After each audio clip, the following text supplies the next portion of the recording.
हमने ये पढ़ा कि जो अभिलेख होते थे वो अभिलेख का मतलब है रिकॉर्ड, और रिकॉर्ड का मतलब ये हुआ कि राजा अपनी आज्ञाओं को या अपनी कोई जानकारी किसी के पास तक पहुंचाना चाहता था तो उसने रिकॉर्ड लिखवाने शुरू करे। अब भारत में ये प्रथा सबसे पहले अशोक ने शुरू करवाई, लेकिन उससे पहले दुनिया में और भी ऐसे ऐसे अभिलेख थे जो हमें मिले, जिनमें से बोगस कोई अभिलेख ये बताता है कि जो आर्य आए थे वो भारत में बाहर से आए थे, मध्य एशिया से आए थे। पक्की बात है। अशोक का जितना बड़ा साम्राज्य था उस साम्राज्य में जहां जहां जो जो लिपियां या लैंग्वेज बोली जा रही थी उसी लिपि में उसने अभिलेख लिखवाए। 4 लिपि हमने कल पढ़ी, आत्मिक, यूनानी, खरोष्टी और ब्राह्मी। पक्की बात है। कुछ पूछना है आपको? अब देखिए, जब ये अभिलेख अब मिलते रहे हमें, जब आधुनिक वक्त में हम आए, अंग्रेज खास और उससे पहले मध्यकाल में, तो ये अभिलेख जो राजा थे ना मध्यकाल के, मोहम्मद बिन तुगलक था, उसके बाद अकबर, इन लोगों ने ये अलग अलग जगह से उठवा के दिल्ली भी मंगवाया, इलाहाबाद भी रखवाया, वो मैं आगे पढ़ाऊंगा। मेन बात यह है कि जब अंग्रेज यहाँ पे आ गए, उन्होंने इन सारी चीजों को देखा तो वो बड़े एक्टिव लोग हैं, उन्होंने कहा ये पता नहीं क्या है, तो उन्होंने जब इन्हें पढ़ने की कोशिश करी तो किसी की समझ में नहीं आके थी आखिर है क्या ये और क्या लिखा हुआ है।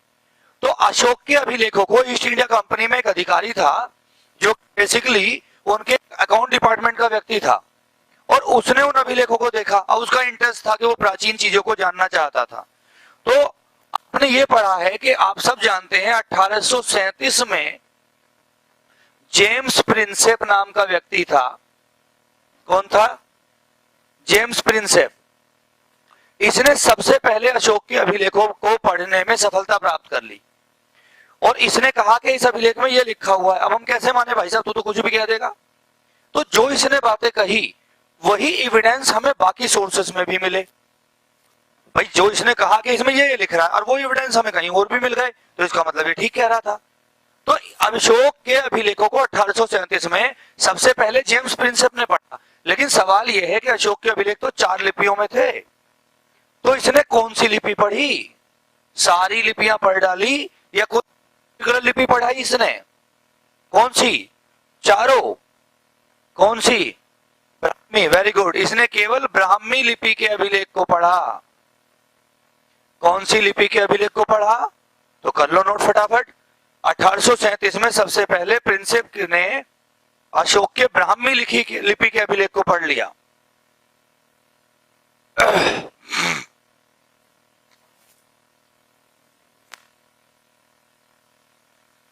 जेम्स प्रिंसेप ने 1837 में अशोक के कौन सी लिपि के अभिलेख को पढ़ा?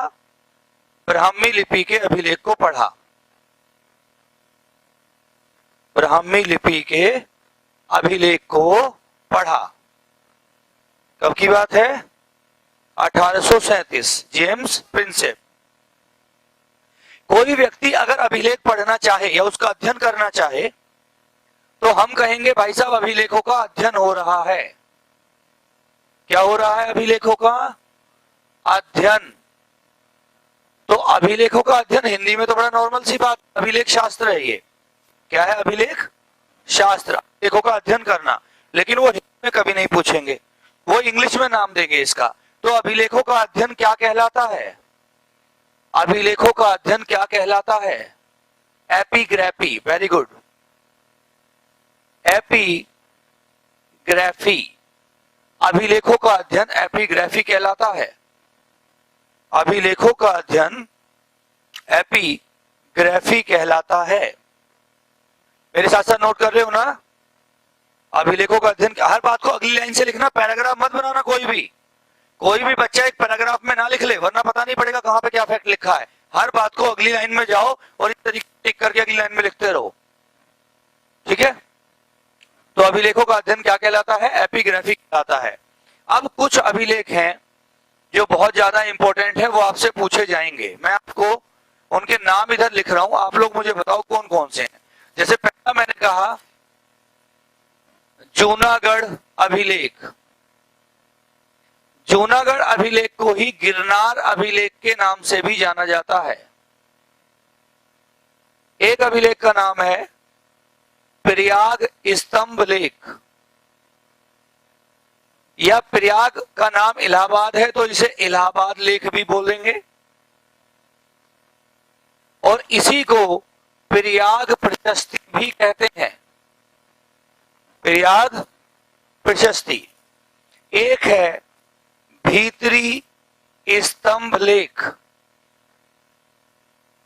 भीतरी नाम बताओ, तीनों किस किसने बनाए, किस किसके हैं ये? अभिलेख किसका है? जूनागढ़ अभिलेख किसका? खारवेल का। जूनागढ़ अभिलेख है शक शासक रुद्रदामन, शक शासक रुद्रदामन का। जूनागढ़ अभिलेख किसने लिखवाया? शक शासक रुद्रदामन ने। और शक कौन था भाई? कब पढ़ाया था मैंने शक आपको? शक कौन थे बताओ जरा, 2 मिनट रुको और रिकॉल करो अपने दिमाग से। शक कब पढ़ाया था? ऑनलाइन वालों बताओ मैंने शक कब पढ़ाया था? मौर्योत्तर काल में जो आक्रमण करने वाली 4 जातियां थी विदेशी, उनमें पहले यवन थे, दूसरे शक, तीसरे पल्लव और चौथे कुषाण। भूलो मत, अगर भूलोगे गड़बड़ होगी। तो मौर्योत्तर काल की आक्रमणकारी दूसरे नंबर की जाति थी शक, जिसने भारत पर आक्रमण किया था। आया ना? चलिए, प्रयाग स्तंभलेख, प्रयाग प्रशस्ति। गुप्त शासक समुद्रगुप्त, किसका नाम आता है? गुप्त शासक समुद्रगुप्त का नाम आता है प्रयाग प्रशस्ति में। भीतरी स्तंभलेख, भीतरी स्तंभलेख किसका है? गुप्त शासक स्कंदगुप्त, गुप्त शासक स्कंदगुप्त का है भीतरी स्तंभलेख। ठीक है, बताऊं आगे? एक अभिलेख मुझे बताइए आप, हाथी गुम्फा, हाथी गुम्फा अभिलेख या हाथी गुफा अभिलेख भी बोल देते हैं इसको, हाथी गुफा अभिलेख। और एक आप मुझे बताइए नासिक अभिलेख। नासिक अभिलेख और हाथी गुम्फा अभिलेखों के नाम बताओ किस किस के हैं? जल्दी बैठो बेटा। हाथी गुम्फा अभिलेख और नासिक अभिलेख। हाथी गुम्फा किसका है? कलिंग शासक खारवेल,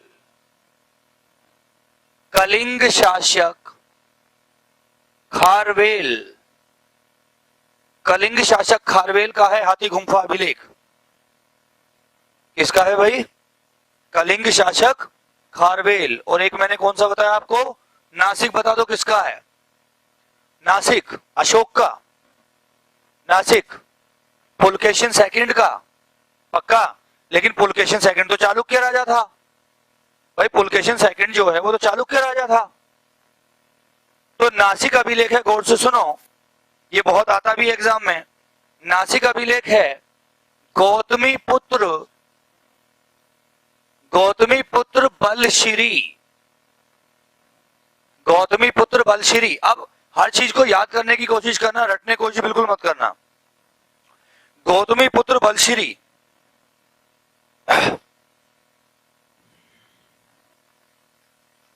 समझाऊं इसके बारे में? थोड़ा समझ लो।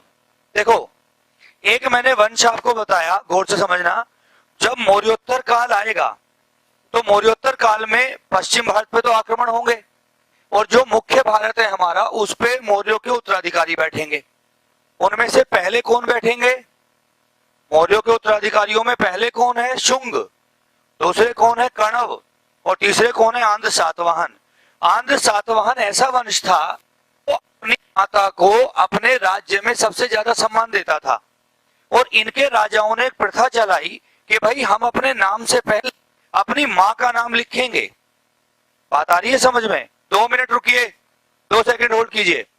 तो हम अपनी माता का नाम लिखेंगे, तो माता का नाम यानी गौतमी कौन है? उसकी माँ। बेटे का नाम क्या है? गौतमी पुत्र बलशिरी। बलशिरी ने लिखा है, लेकिन एक राजा है गौतमी पुत्र शातकर्णी, गौतमी पुत्र शातकर्णी। तो शातकर्णी के लिए लिखा गया है, यानी चर्चा जो है, चर्चा इस अभिलेख में चर्चा किसकी है? शातकर्णी की। कि शातकर्णी की बहुत महान राजा था और शातकर्णी ने, ये कहा जाता है कि शातकर्णी के घोड़े ने 3 समुद्रों का पानी पिया था। 3 समुद्र मतलब अरब सागर, बंगाल की खाड़ी और हिंद महासागर। तीनों समुद्रों में जाने वाला या तीनों को जीतने वाला गौतमी पुत्र शातकर्णी था। तो ये बड़ा बलशाली राजा हुआ दक्षिण का। तो इसकी चर्चा है इस अभिलेख में, लेकिन लिखवाया है बलश्री ने। पेपर क्या पूछ रहा है ये ध्यान रखना। पेपर पूछ रहा है रचनाकार कौन है या उसमें चर्चा किसकी की गई है। चर्चा की गई है शातकर्णी की, लिखवाया है बलश्री ने। बात आई समझ में? पूछो जी, कौन क्या पूछ रहा है? क्या नहीं समझ आ रहा? भाई मैं इतना ही गंदा लिख पाता हूं, मेरी राइटिंग साफ नहीं है, मैं क्या करूं बताओ बेटा। मैं, अच्छा सुनो मेरी बात सुनो, तुम हिंदी समझते हो जहां से भी तुम बोल रहे हो, और मैं फारसी बोल रहा हूं, मैं हिंदी बोल रहा हूं ना। तो मेरी बात सुनो, मैं तोतला भी नहीं हूं, तोतला हूं, हकलाता हूं, कुछ ऐसे करता हूं, कर रहा हूं कुछ ऐसा? नहीं कर रहा हूं ना भाई। मैं कह रहा हूं साफ साफ, नासिक अभिलेख गौतमी पुत्र बलश्री, साफ साफ बोलता हूं ना मैं। भाई मेरी आवाज तो ठीक है ना बिल्कुल, भगवान की दुआ से? क्या यार आप कंपटीशन की तैयारी कर रहे हैं, आप नकल उतारने की कोशिश कर रहे हैं? अपने आप को बड़ा करो थोड़ा सा, बोर्ड पे मत टीपो। कोई बच्चा बोर्ड पे ना टीपे, बिल्कुल बोर्ड को नहीं टीपना। अगर आप बोर्ड को टीप रहे हैं तो आप नकल कर रहे हैं, और नकल से आप कंपटीशन पास नहीं कर सकते। कंपटीशन के लिए टीचर को सुनो, सुन के समझो और उसे अपने नोट्सों में लिखो, अपने तरीके से लिखो। टीचर को कॉपी कभी नहीं करना। मेरा अपना स्टाइल है, आपका अपना स्टाइल है, आपका अपना तरीका है, अपने तरीके को करो भाई।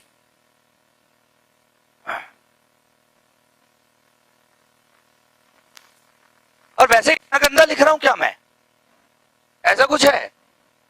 ये क्या लिख रहा है? भय लिख रहा है, बड़े की मात्रा है, नहीं?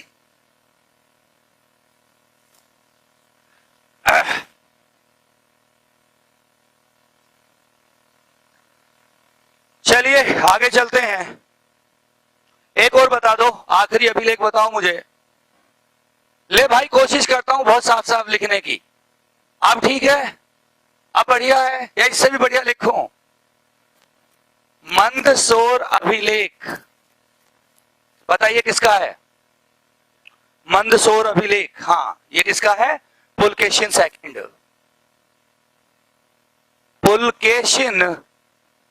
पुलकेशिन सेकंड। और पुलकेशिन सेकंड कौन से वंश का राजा था? क्या बताया था कल मैंने? वातापी बादामी का चालुक्य था ये। कौन सा राजा था ये? कौन सा राजा था? वातापी बादामी का चालुक्य वंश था ये। अब जरा दिमाग की घड़ी को वापस लेके जाओ और ये बताओ, वातापी बादामी के चालुक्य वंश के समानांतर बिल्कुल पैरेलल उत्तर और दक्षिण में कौन कौन राजा राज्य कर रहे थे? जल्दी बोल। वातापी बादामी का चालुक्य कहां था? मध्य भारत में, मध्य पश्चिम में। उस समय उत्तर में कौन था? उस समय उत्तर में हर्षवर्धन था। कौन था? और इसी के समकालीन दक्षिण में कौन थे? पल्लव राजा थे। समकालीन दक्षिण में कौन थे? पल्लव। जब इतिहास को ऐसे याद करोगे तो बड़े नाम से याद होगा, लेकिन रटने की कोशिश करोगे तो गड़बड़ होगी। बात समझ में आती है बच्चों? यहां तक कोई दिक्कत तो नहीं है? तो अगले क्वेश्चंस पे हम लोग चल देते हैं। अगले क्वेश्चन। अच्छा अभिलेखों से इतना काफी है आपके लिए, इससे ज्यादा अभिलेखों की आवश्यकता नहीं है। अब आ जाओ थोड़ा सा स्मारक और भवन। स्मारक और भवन, ये भी क्या होता? स्मारक और भवन भी क्या होते हैं? सोच है किसको जानने के? इतिहास। अब स्मारक और भवन तो बहुत सारे बने हैं। जब खोदा गया तो देखा गया कि भाई बहुत पुरानी पुरानी बस्तियां मिली, और इन्हीं बस्तियों से, इन्हीं भवनों से हमें ये पता चला कि ताम्र सभ्यता में भी लोग रहते थे। सिंधु सभ्यता में तो बहुत बड़े बड़े नगर मिले हैं हमें, तो वो सब तो हम सिंधु सभ्यता में पढ़ेंगे। यहां केवल एक क्वेश्चन आपके लिए है बस, कि जब स्मारक और भवनों की बात होती है तो इसमें सबसे इंपॉर्टेंट क्वेश्चन आता है मंदिर का। किसका आता है बच्चों? और पहली जो मंदिर की शुरुआत है, जो मंदिर बनने शुरू हुए भारत में, वो मंदिरों की शुरुआत गुप्त काल में हुई। कौन से काल में? यानी गुप्तों से पहले भारत में कोई मंदिर था ही नहीं, मंदिर नाम की चीज ही नहीं थी। अब सवाल यह है कि जब मंदिर बनने शुरू हुए गुप्तों के समय में उत्तर भारत में, और दक्षिण और मध्य में गुप्तों ने शुरू करवाई, लेकिन दक्षिण में करवाने वाले थे पल्लव। ये पल्लवों से पहले थोड़े बहुत बन गए हों। आपसे केवल इतना पूछेगा कि उत्तर भारत के मंदिर, मध्य भारत के मंदिर और दक्षिण भारत के मंदिर किसी विशेष आर्ट के थ्रू बने हुए हैं। कोई विशेष आर्ट है इन्हें बनाने वाली। जैसे एक सिंपल तरीका तुम्हें बताता हूं, अगर आप हमारे मंदिरों में जाते हैं तो आप नॉर्मली ये देखते हैं कि हम सीधा मंदिर में घुसे और सीधा उसका एक प्रांगण है और प्रांगण में हम चले गए और मंदिर बिल्कुल सीधे है ना, ज्यादा से ज्यादा एक दो स्टेप आप रखेंगे। अगर आप पल्लवों के बने मंदिर देख लो दक्षिण में, तो मैंने कल क्या बताया था कि उन्होंने पहाड़ों को काटकर मंदिर बना दिए। तो इसका मतलब अगर उस मंदिर में जाना हो तो भाई साहब 10 मंजिल तो सीढ़ियां चढ़नी पड़ जाएंगी, 10 से 12 मंजिल तो सीढ़ियां चढ़नी पड़ेंगी, तब जाके ऊपर मंदिर बैठा हुआ है। इसका मतलब उन्होंने इस तरीके से पहाड़ को काटा है कि हम सीढ़ियां ही चढ़ते रहेंगे। 2-2, 4-4, 5-5 हजार, 10-10 हजार सीढ़ियां चढ़ो, पूरी की पूरी किसकी चढ़ाई करो? पहले वैष्णो देवी की, उसके बाद मंदिर मिलेगा जाके। तो इस प्रकार की शैलियों को, उनके गुंबद के आकार को, उनके चबूतरे के टाइप को, उनके गृह गर्भ को, जहां पर मंदिर में मूर्तियां लगी होती हैं, उसके आधार पर अलग अलग नाम दिए गए या अलग अलग शैली दी गई, यानी टाइप ऑफ आर्ट। वो आपसे पूछेगा उत्तर भारत, मध्य भारत और दक्षिण भारत के मंदिर कौन कौन सी शैलियों के बने हुए हैं? बताओ मुझे। उत्तर भारत में कौन सी शैली के मंदिर हैं, मध्य भारत में कौन सी और दक्षिण में कौन सी? याद करो, दक्षिण है ना, दक्षिण, दक्षिण को द से याद कर लो, द्रविड़। कौन सी शैली? द्रविड़ शैली। तो दक्षिण भारत के मंदिर याद हो गए, द्रविड़ शैली के बने हुए हैं। कौन सी आर्ट? द्रविड़ आर्ट। दक्षिण भारत के मंदिर द्रविड़ शैली के बने हुए हैं। उत्तर भारत के मंदिर कौन सी शैली के बने हुए हैं?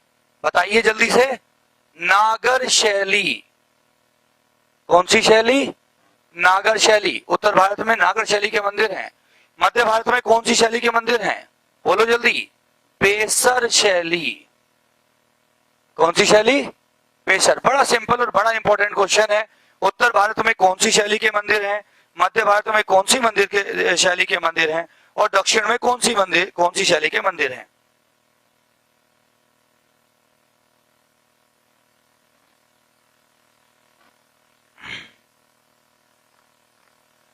ओके, पक्का? ऑनलाइन में बच्चों क्लियर है सबको? कोई दिक्कत तो नहीं है? अब मैं एक एग्जांपल दे देता हूं जो एग्जामिनर, और भी आगे आएंगे, एक एग्जांपल मात्र जो एग्जामिनर ने पूछा। देखिए, उसने क्वेश्चन पूछा, उसने ये पूछा, प्रसिद्ध राजा राजेश्वर मंदिर। कौन सा मंदिर? राजा राजेश्वर मंदिर किस शैली का बना हुआ है? अब इस शैली को बताने के लिए तो सबसे पहले अगर तुम्हें जगह पता चल गई कि राजा राजेश्वर कहां है तो तुम अपने आप आंसर लगा लोगे, पक्की बात है। अब राजा राजेश्वर जो मंदिर है वो है तंजौर, या तंजौर को तंजावुर बोल देते हैं, और ये तमिलनाडु में है। कहां पर है भाई? तो तमिलनाडु और आंध्र प्रदेश के जो इलाके के मंदिर हैं वो सारे दक्षिण में हो गए। तो दक्षिण में हो गए तो ये कौन सी शैली हो गई? तो द्रविड़ शैली का बहुत बढ़िया एग्जाम्पल है ये राजा राजेश्वर मंदिर। और ये भी बता दूं बनवाया किसने था? ये मंदिर बनवाया था चोल राजाओं ने। राजा राजेश्वर नाम का एक राजा हुआ था, राजा राज, और राजा राज राजेंद्र का बेटा था, बहुत शक्तिशाली राजा हुआ था। तो राजा राज ने मंदिर बनवाया था, तो उसी के नाम पर कहला रहा है राजा राजेश्वर मंदिर। तो कौन से शासकों ने बनवाया? चोल शासकों ने बनवाया। कहां पर है? तंजौर या तंजावुर में है। जब तंजौर दक्षिण में है तो इसका मतलब मंदिर कौन सी शैली से हुआ? बोलो। बोला करो, द्रविड़ शैली से बोला करो, जितना बोलोगे याद होगा, बोलने से याद होगा। तुम्हें याद है बचपन में सरकारी स्कूलों में अगर तुम गए हो कोई पढ़ने, हाँ भाई ऑनलाइन वाले बच्चों, गांव के सरकारी स्कूलों में गए हो पढ़ने या सब कॉन्वेंट के ही पढ़े हुए हो? हाँ, तो कैसे वहां मास्टर जी करते थे? 2 एकम 2, 2 दूनी 4, पीछे सारी क्लास बोलो। तो वहां क्या होता था, रुका एक तरह से मतलब शोर मचाया जाता था। छुट्टी के बाद में जब हमें पहाड़े नहीं याद होते थे तो मास्टर जी पीछे खड़ा कर दिया करते थे और बस बोलते रहो पीछे पीछे। तो वो सबसे बढ़िया टेक्निक थी पहाड़े याद करवाने की, है ना। रोज 1-2 दिन 4 का, तो 2 महीने में 40, 50, 60 तक पहाड़े क्लियर। और आजकल क्या करता है बच्चा, क्या करता है, मैं तो अकेले कमरे में बैठ के पढ़ूंगा चुपचाप, है। अब वो पढ़ता पढ़ता कुछ नहीं है, बस कुछ और ही करता है वहां पे बैठ के। उत्तर भारत, मध्य भारत, दक्षिण भारत, क्लियर हुआ। अच्छा एक क्वेश्चन और बता दो सब लोग, चलो सब लोग बताओ जल्दी। खजुराहो के मंदिर, खजुराहो के मंदिर कौन सी शैली के बने हुए मंदिर हैं? खजुराहो के मंदिर कौन सी शैली के बने हुए मंदिर हैं? क्या आंसर होना चाहिए? बेसर आंसर होना चाहिए, क्योंकि खजुराहो कहां है? अरे लिख मत लेना, गलती है। अरे लिख नहीं लेना, पहले से पहले लिखना शुरू कर दिया। खजुराहो के मंदिर मध्य प्रदेश में है, और एक बहुत फेमस मंदिर है खजुराहो में जिसको आपसे पूछा जाएगा, सीधा सीधा क्वेश्चन आएगा जो मैं पढ़ा रहा हूं, ध्यान रखना। कांदरिया महादेव का मंदिर, कौन सा मंदिर बता रहा हूं? कांदरिया महादेव का मंदिर। तो तुमसे सीधा क्वेश्चन पूछेगा, कांदरिया महादेव का मंदिर कहां है? तुम कहोगे खजुराहो में। अगर उल्टा पूछ ले, कांदरिया महादेव का मंदिर खजुराहो में कौन सा? आंसर ये है नागर शैली, यानी मध्य में होते हुए भी, या मध्य में मोस्टली जो जाएंगे ना मध्य में, तो आप यहां मध्य की बात करेंगे, महाराष्ट्र वाले इलाके की। तो खजुराहो के जो मध्य प्रदेश के मंदिर हैं, खजुराहो वाले जो चंदेलों ने बनवाए हैं, खजुराहो मंदिर किस शासकों ने बनवाए हैं? चंदेल। तो चंदेल शासकों के बनवाए ये जो मंदिर हैं चंदेलों के, ये मंदिर नागर शैली के हैं। यही तो अपवाद है और यही क्वेश्चन पूछेगा एग्जामिनर। तो खजुराहो के मंदिर जो मध्य प्रदेश में हैं, जिनमें मुख्य कांदरिया महादेव का मंदिर है, ये कौन सी शैली के मंदिर हैं? नागर शैली के। कौन सी शैली के? अरे एक मार्कर देना भाई, नागर शैली के। यार इंक चेक कर लिया करो जरा तुम, या नहीं करोगे? कौन सी शैली के? नागर शैली के, खजुराहो का कांदरिया महादेव का मंदिर। ओके, हाँ जी पूछे सर। नहीं, उत्तर भारत में आएगा, मैं मना नहीं कर रहा हूं। उत्तर भारत का मतलब देखो, मैंने क्या कहा, विंध्याचल पर्वत के आसपास का जो इलाका है और एमपी का जो उत्तरी इलाका है पूरा का पूरा, वो नागर शैली में ही बनेगा, क्योंकि उसकी शैली उत्तर से टच कर रही है। जो महाराष्ट्र से लगा हुआ इलाका है और महाराष्ट्र और कर्नाटक वाला जो इलाका है और दक्षिण मध्य प्रदेश का इलाका है, ये आप कहें महाराष्ट्र में जो है वो आएंगे मध्य में। ये तो मैंने बताया आपको। तो आप इस बात से कंफ्यूज नहीं होना कि मध्य प्रदेश में खजुराहो है और मुझे मध्य में भेज दे, नहीं, वो आंसर अभी भी वही लगेगा जो उत्तर भारत का होगा। तो कौन सा? नागर शैली। अच्छा एक बात बताओ, एक मंदिर है,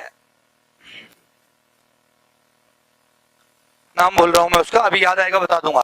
झांसी में एक मंदिर है, झांसी में, हाँ, भीतरगांव मंदिर, ठीक। तो झांसी का भीतरगांव मंदिर, झांसी का भीतरगांव मंदिर, अब बताओ कौन सी शैली का होना चाहिए?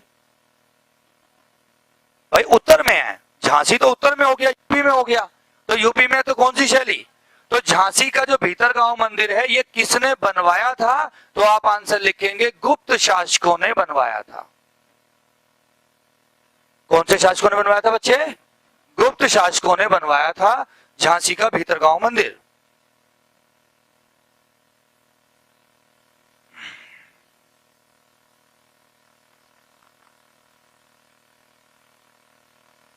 ओके, जब यह समय चल रहा था तो बहुत सारे भारतीय राजाओं ने गौर से सुनना, देखो इधर इंडिया यहाँ पे है, इधर श्रीलंका है, इधर आपके अंडमान निकोबार द्वीप समूह है। आगे चले गए तो यहाँ अंडमान निकोबार के यहाँ पे आएगा एक द्वीप सुमात्रा, सुमात्रा के आगे एक द्वीप आएगा जावा।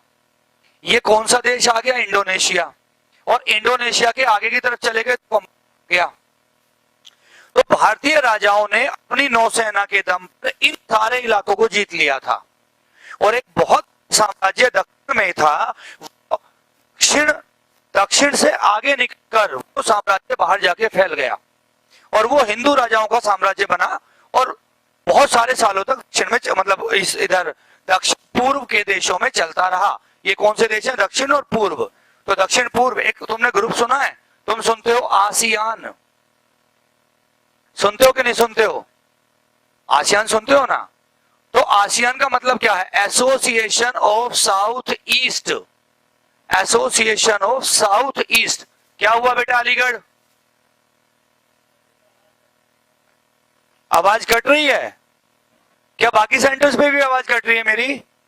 पढ़ो में कट रही है? थोड़ी सी आवाज को चेक करो भाई, आगे जरा आवाज देखो।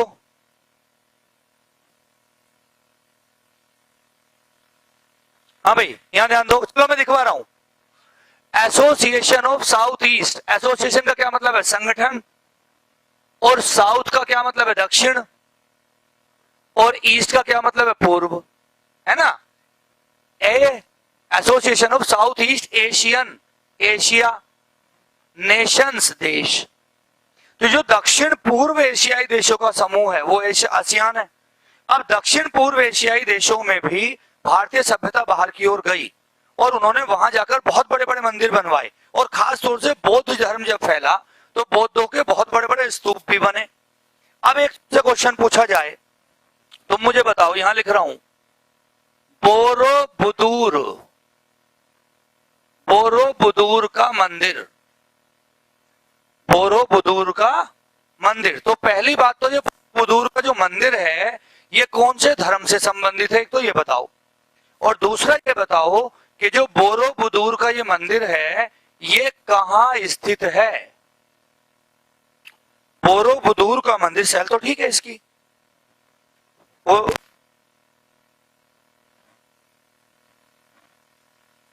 तो इसको संभाल के रखो, काम आ जाएगी।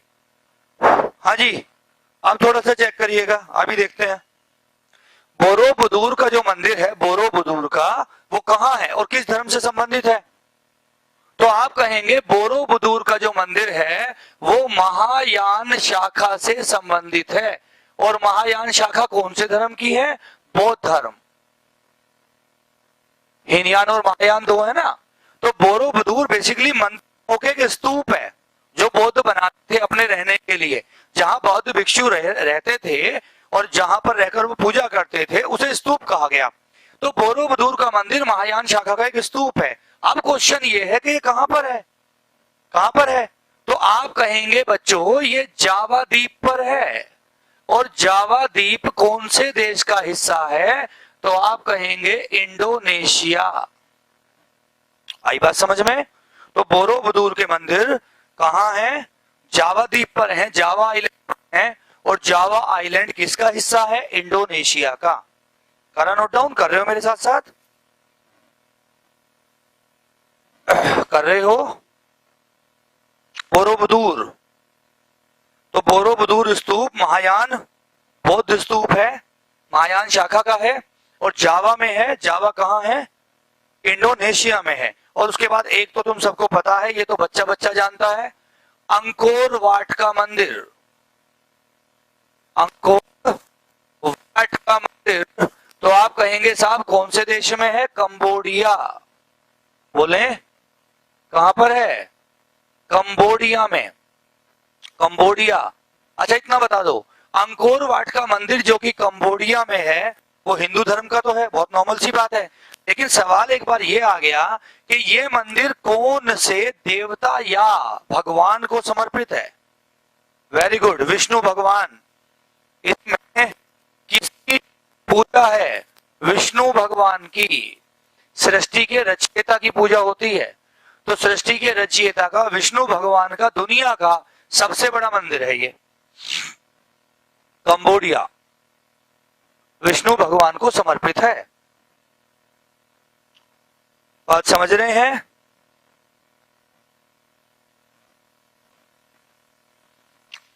पक्का? चलें आगे। भीतरगांव ऊपर वाली शैली, कौन सी ऊपर वाली शैली हमारी? उत्तर भारत का हुआ ना? हाँ है बेटा? नहीं, पीडीएफ नहीं मिलेगी, पीडीएफ नहीं है। जब मैं पढ़ा रहा हूं और मैं सब कुछ लिखवा रहा हूं, एक मिनट मुजफ्फरनगर होल्ड कीजिए, होल्ड करो बेटे। अलीगढ़ से जब मैं सब कुछ लिखवा रहा हूं, आपको नोट्स बनवा रहा हूं आराम से, then what is the need of PDF? मेरी पीडीएफ में भी हिंदी होगी, और क्या उसमें इंग्लिश थोड़ी ना होने जा रही है? उसमें तो प्योर शुद्ध हिंदी होगी, बल्कि इससे भी ज्यादा। भाई जो इंसान हिंदी में पढ़ा रहा है वो इंग्लिश में थोड़ी नोट्स बना देगा ना, ना थोड़े बहुत भी नहीं। हम तो हिंदी के प्योर हिंदी के पढ़ाने वाले और हिंदी पढ़ाते हैं। अरे यार, हिंदुस्तानी होकर अंग्रेजों वाली बात करते हो। हाँ जी, मुजफ्फरनगर बोलो। कौन सी? बेटा ये शैलियां भारत में है, बाहर नहीं है। बाहर नहीं ले जाना शैलियों को, क्योंकि बाहर तो अलग तरीके से मंदिर बनवाए गए हैं। ठीक है, मैं बता तो रहा हूं, अंकोर वाट का मंदिर बाहर है इंडोनेशिया में, उसकी शैली का वर्णन नहीं है यहाँ पे।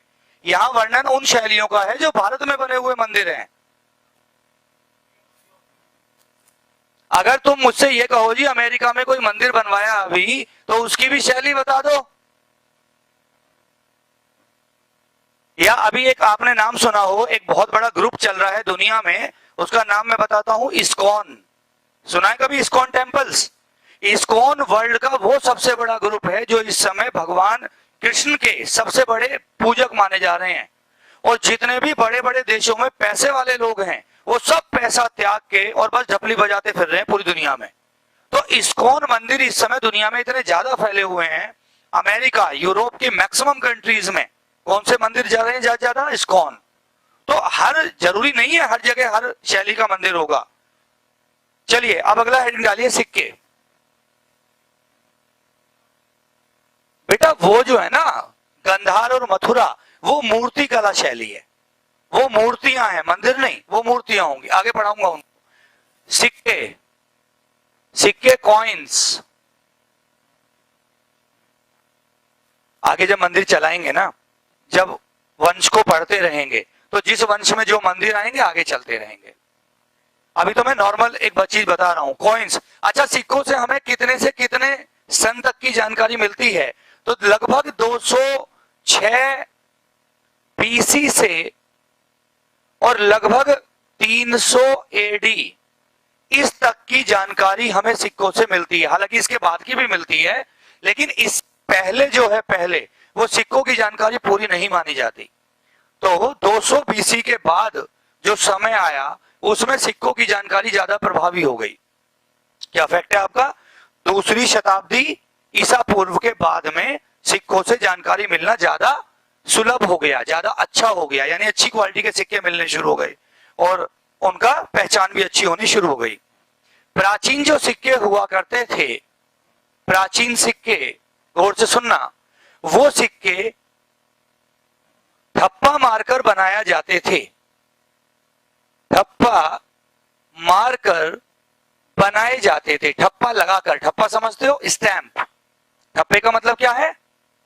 स्टैंप।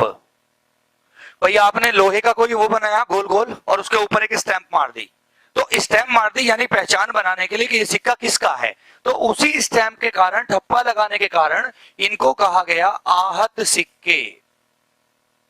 क्या सिक्के? या एक आपसे क्वेश्चन पूछेगा, पंचमार्क सिक्के। क्या बोल रहा हूं मैं? पंचमार्क सिक्के या आहत सिक्के कौन से होते थे? वो जिन्हें ठप्पा मारकर बनाया जाता था या स्टैंप लगाकर बनाया जाता था, तो इसीलिए इन्हें आहत या पंचमार्क सिक्के कहा गया। तो क्या मीनिंग है आहत या पंचमार्क का? क्या मीनिंग है आहत या पंचमार्क का?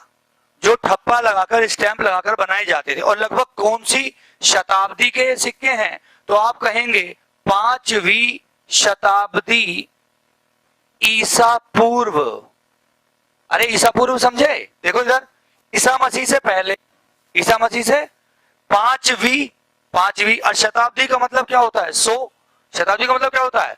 इसका मतलब 500 बीसी के जो आसपास का बात थी वो कौन सी थी? 5वीं शताब्दी ईसा पूर्व।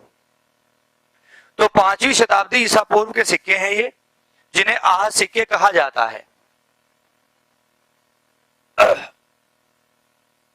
पक्का? अच्छा, पंचमार्क सिक्के किसके बने होते थे? आप कहेंगे पंचमार्क सिक्के साहब मिट्टी के भी मिले हैं हमें। किसके मिले हैं शुरू में? मिट्टी के। पंचमार्क ठप्पा मार के पका दिया गया आग के अंदर, तो मिट्टी के भी मिले हैं हमें। वो तांबे के भी मिले हैं हमें, वो शीशे के भी मिले हैं हमें, से भी मिले हैं। तो पंचमार्क सिक्के मिट्टी, तांबा, शीशा, कांसा आदि धातु के मिले हैं। क्लियर हुआ? आप लिख नहीं रहे हैं रेड टी शर्ट में, लग नहीं रहा मुझे आप लिख रहे हैं। दो ही कंडीशन में नहीं लिखता इंसान, या तो उसे सब कुछ पता है और या उसे इंटरेस्ट नहीं आ रहा। हमारी साइकोलॉजी तो ये कहती है। अब ऐसा हो नहीं सकता कि आपको सब कुछ पता हो, नेचुरल सी बात है, ऐसा नहीं हो सकता। तो इसका मतलब पढ़ने में ध्यान आपका कम है। हाँ जी, अब एक क्वेश्चन और बता दो मुझे जरा जल्दी से, और ये बता दो कि पंचमार्क सिक्के पर, जो प्राचीन पंचमार्क सिक्के हैं, उन पर जो ठप्पा लगाया गया, और ठप्पा, जब भाई ठप्पा मारोगे तो कोई आकृति बनेगी ना।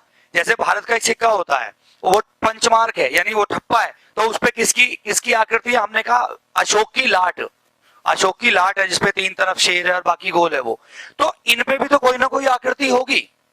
तो प्राचीन पंचमार्क सिक्कों पर किसकी आकृति हुआ करती थी? किसकी होगी? बोलो।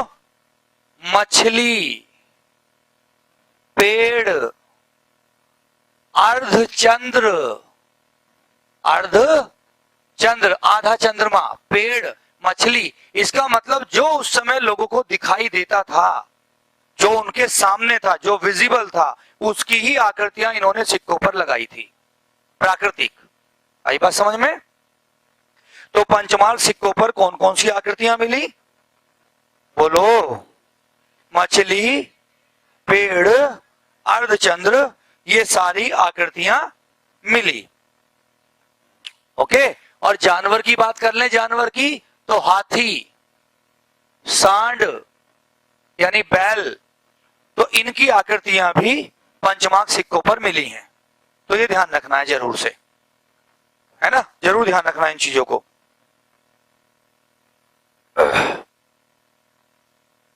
चलिए अगला क्वेश्चन। जब आप 5वीं शताब्दी से आगे चलते हैं तो सबसे पहले मगध आता है, मगध के राजा आते हैं। मगध के राजाओं के बाद आता है मौर्य वंश, और मौर्य वंश के बाद में वो बाहरी आक्रमणकारी आ जाते हैं जिन्होंने भारत से आक्रमण किया, और मौर्यों के उत्तराधिकारी आ जाते हैं। आप गौर से सुनना, 3-4 सवाल है मेरे पास आपके लिए। पहला, हाँ जी, किसके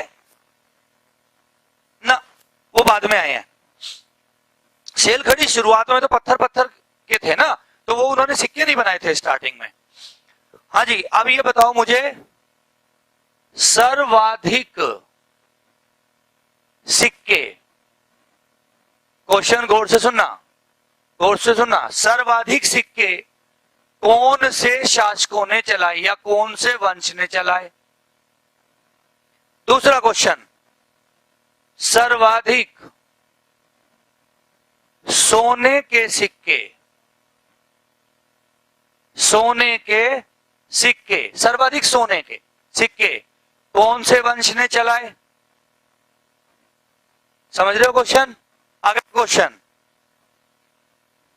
सबसे पहले सोने के सिक्के कौन से वंश ने चलाए? अगला क्वेश्चन, सर्वाधिक शुद्ध सोने के सिक्के, शुद्ध सोने के सिक्के कौन से वंश ने चलाए? ये 4-5 सवाल आ गए आपके सामने। पक्का सवाल समझ में आ रहे हैं? पहला सवाल सीधा सीधा ये कहता है सर्वाधिक सिक्के कौन से काल में चले। दूसरा, एक और क्वेश्चन है, सर्वाधिक सोने के सिक्के। एक यहां पे एक नया क्वेश्चन डाल रहा हूं मैं, सर्वाधिक शीशे के सिक्के कौन से वंश ने चलाए?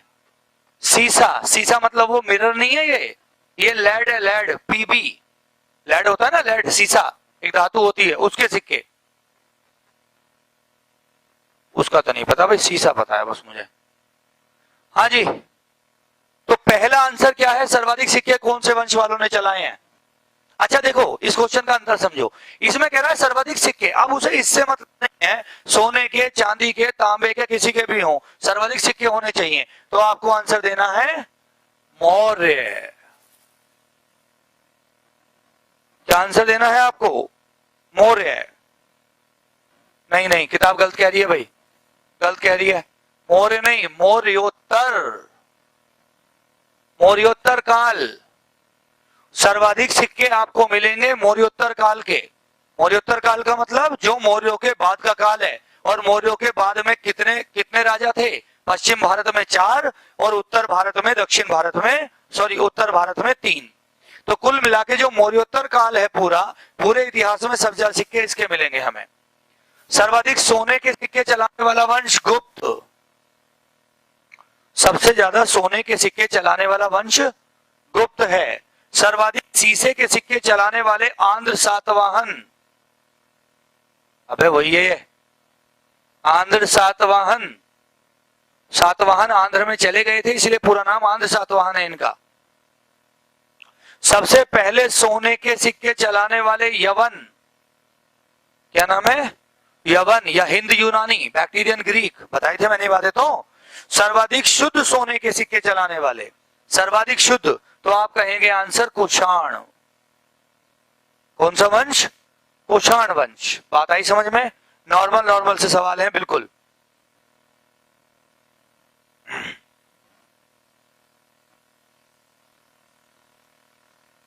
क्लियर हुआ? समझ गए? कर लोगे यहां से क्वेश्चन? अच्छा, अब एक बात देखो, सिक्कों पर भारत में ठप्पा लगाने की प्रथा तो थी। गौर से सुनना जो सवाल मैं बता रहा हूं। सिक्कों पर भारत में ठप्पा लगाने की प्रथा थी। आप चंद्रमा का ठप्पा लगा दो, इसका लगा दो, उसका लगा दो। लेकिन मौर्योत्तर काल से पहले, क्या मैं बोल रहा हूं बच्चों? मौर्योत्तर काल से पहले भारत में यह प्रथा नहीं थी कि कोई भी राजा सिक्के पर अपना नाम लिखवाए। गौर से सुनना, कोई भी राजा सिक्के पर अपना, जैसे आज की डेट में हम रुपए पे लिखते हैं कि ये भारत सरकार का है, यानी भारत के राजा का सिक्का है, ये इंडियन गवर्नमेंट इसको इशू कर रही है। तो उस समय तक कोई ऑथेंटिक मोहर नहीं हुआ करती थी राजा की कि ये उस राजा का सिक्का है, बस पहचान होती थी। भारत में जब मौर्योत्तर काल आया और विदेशी आक्रमणकारी आए, तो विदेशी आक्रमणकारियों में जो पहले आक्रमणकारी यवन थे, यवन, इन्होंने सबसे पहले सोने के सिक्के चलवाए। और सोने के अलावा और भी सिक्के चलाते थे ये, सोने के भी इन्होंने शुरू करे। यवनों की अपने देश में एक प्रणाली थी, इनका जो भी राजा बनता था और वो जब नए सिक्के ढलवाता था तो वो सिक्के पर लिखवा दिया करता था कि ये जो सिक्का है ये फलाने राजा ने चलाया है, या ये इस राजा ने चलाया, या इस राजा का सिक्का है। यानी राज्याभिषेक में पर राजा क्या करता था, वो सिक्कों के ऊपर अपना नाम और तिथि लिखवा दिया करता था। अब यहां से क्वेश्चन लिए बन गया क्या कि सिक्कों पर लेख लिखवाना, सिक्कों पर लिखवाने की जो प्रथा है, राजा का नाम, कोई श्लोगन, कोई गायत्री मंत्र, वटेवर कुछ भी, ये किसने शुरू करवाया? सबसे पहले यवनों की देन है ये दुनिया को ये किसकी देन है? यवनों की। बैक्टीरियन ग्रीक जो सीरिया वाले इलाके के आसपास से आए थे, सीथियन भी वहीं से आए थे और ये भी ईरान वाले इलाके के आसपास आए थे। तो सर्वप्रथम सिक्कों पर लेख लिखवाने की प्रथा किसने शुरू करवाई है? यवनों ने। सिक्कों पर लेख लिखवाने की था किसने शुरू करवाई? यवनों ने शुरू करवाई है।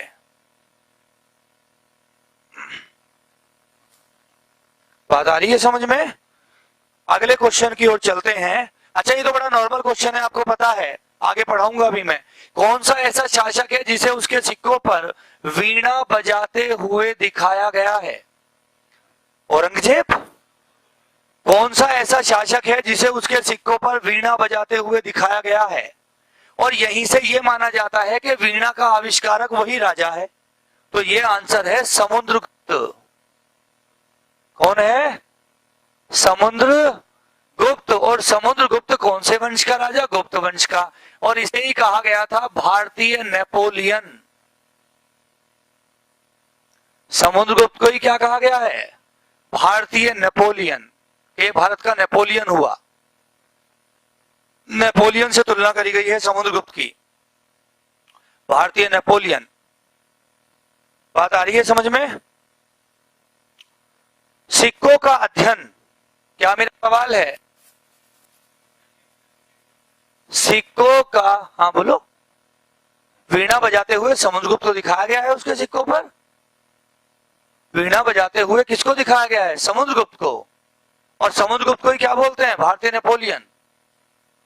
हाँ जी, सिक्कों का अध्ययन, अध्ययन हिंदी में तो कहेंगे मुद्रा शास्त्र। क्या बोलेंगे हिंदी में? मुद्रा शास्त्र। मुद्रा शास्त्र समझ रहे हो? इंग्लिश में बता दो, न्यू मिस मैटिक्स। पक्का इंग्लिश में गलती नहीं कर देना। हाँ इंग्लिश ठीक है, फिर हमारी तो खराब है। न्यूमिस्मैटिक्स। सिक्कों का अध्ययन क्या कहलाता है? न्यूमिस्मैटिक्स या मुद्रा शास्त्र कहलाता है। सिक्कों का अध्ययन न्यूमिस्मैटिक्स या मुद्रा शास्त्र कहलाता है। ये ध्यान रखना, मैं शुरुआत में ही वो टॉपिक करवा रहा हूं जो एग्जाम में बहुत ज्यादा इंपॉर्टेंट है और आर्ट और लिटरेचर से सबसे ज्यादा क्वेश्चंस तुमसे पूछे जाएंगे। ठीक है भाई? चलिए अब जरा अगली बात करते हैं और आप आ जाइए मूर्तिकला। मूर्तिकला, मूर्तिकला को इंग्लिश में क्या बोलते हैं? मूर्तिकला को, अरे मूर्तिकला को इंग्लिश में क्या बोलेंगे? अरे जो भी बोलेंगे ऑनलाइन वालों अपने आप लिख लेना। अरे मैं ये कहना चाह रहा हूं, मूर्तिकला को इंग्लिश में जो भी बोलेंगे अपने आप लिख लेना, मुझसे नहीं पूछना।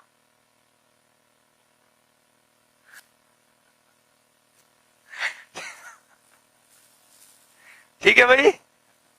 चलिए सबसे पहला सवाल, मूर्तिकला की जो शुरुआत है, क्या मेरा क्वेश्चन है, मूर्तिकला की शुरुआत कौन से राजा के समय में हुई?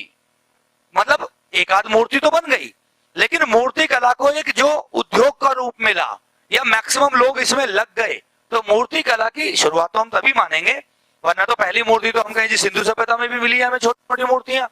मूर्तिकला की शुरुआत जो है वो कौन से काल के राजा में हुई? तो आप कहेंगे कुषाण। और कुषाण वंश का कौन सा राजा था? आप कहेंगे कनिष्क। कौन सा राजा? तो कुषाण वंश का वो राजा कनिष्क था जिसके समय में मूर्तिकला की शुरुआत हुई। इसका मतलब ये राजा आर्ट के प्रति, मूर्तियों के प्रति विशेष लगाव रखता था और इसने अपने यहाँ इस बिजनेस को बढ़ाने के लिए बहुत ज्यादा, एक तरह से आप कहें डेवलपमेंट करवाया है, लोगों को उत्साहित किया, उन्हें पैसा दिया और बड़े बड़े आर्टिस्ट को मूर्तियां बनवाने के लिए। अब गौर से सुनना, जो दो क्वेश्चन मैं बताने जा रहा हूं उनको गौर से समझिएगा बच्चों। भारत में जो अपनी मूर्तियां बनती थी पहले, भारत में मूर्तियां, तो सीधी बात है उनकी कला पर कैसा प्रभाव होगा? भारतीय प्रभाव होगा। भाई भारत में अगर आप मूर्तियां बना रहे हो तो वो भारतीय कला से ही तो बनेंगी, और भारतीय कला से बनने वाली मूर्तियां शुरुआत में थोड़ी बहुत बनी। अब गौर से सुनना जो कह रहा हूं, जब भारत में सिकंदर का आक्रमण हो गया, आपको ये तो याद रखना ही है, ऑनलाइन वाले गौर से सुन लो, कि सिकंदर ने भारत पर आक्रमण किया तो क्यों किया? क्यों किया? क्योंकि वो विश्व विजेता बनना चाहता था। उसने नर्मदा के युद्ध में पोरस को हरा दिया, आस नदी से वापस लौट गया। ये मेन मेन चीजें हैं। लेकिन सबसे इंपॉर्टेंट क्वेश्चन ये है कि जो सिकंदर यूनान से आया था और यूनान से जब इसने भारत पर आक्रमण किया, तो यूनान के आक्रमण के प्रभाव क्या पड़े भारत पर, क्या इफेक्ट हुए? जब तक ये चीज नहीं समझोगे तब तक पेपर में दिक्कत आएगी। यूनान के आक्रमण का पहला प्रभाव था कि जो भारत और यूनान है, इन दोनों के बीच व्यापारिक रिश्ते बन गए। क्योंकि जब एक बार रास्ता खुल गया कि भाई यहां से इस तरीके से भारत पहुंचा जा सकता है, दर्रों को पार करके, जमीन के रास्ते के थ्रू, क्योंकि जो समुद्र का रास्ता है यूनान से आने वाला, यानी यूरोप से घूम के आने वाला, वो तो हमें पहले से, वो तो अब भी नहीं पता, इसके बाद भी नहीं पता चलेगा। उसको तो सबसे पहले कौन ढूंढेगा? Vasco da Gama. Vasco da Gama Africa का चक्कर लगाते हुए 1498 में भारत पहुंचेगा। और हालांकि इसने तो आक्रमण पहले ही कर दिया यूनान से, लेकिन इसने किस रास्ते करा? जमीन के रास्ते। तो इसका मतलब जमीन पे आने जाने का एक रास्ता मिल गया और व्यापार शुरू हो गया। पहली बात समझ में आई। दूसरी बात, साहित्य का आदान प्रदान हुआ, साहित्य की अदला बदली हुई। भाई जब यूनानी भारत में आए, उन्होंने हमारे यहाँ का साहित्य देखा, उन्होंने हमारे यहाँ के बारे में लिखा और हमारे लोगों को यूनान के बारे में पता चला। और तीसरी इंपॉर्टेंट पॉइंट ये है जो अब बताने जा रहा हूं, यूनानी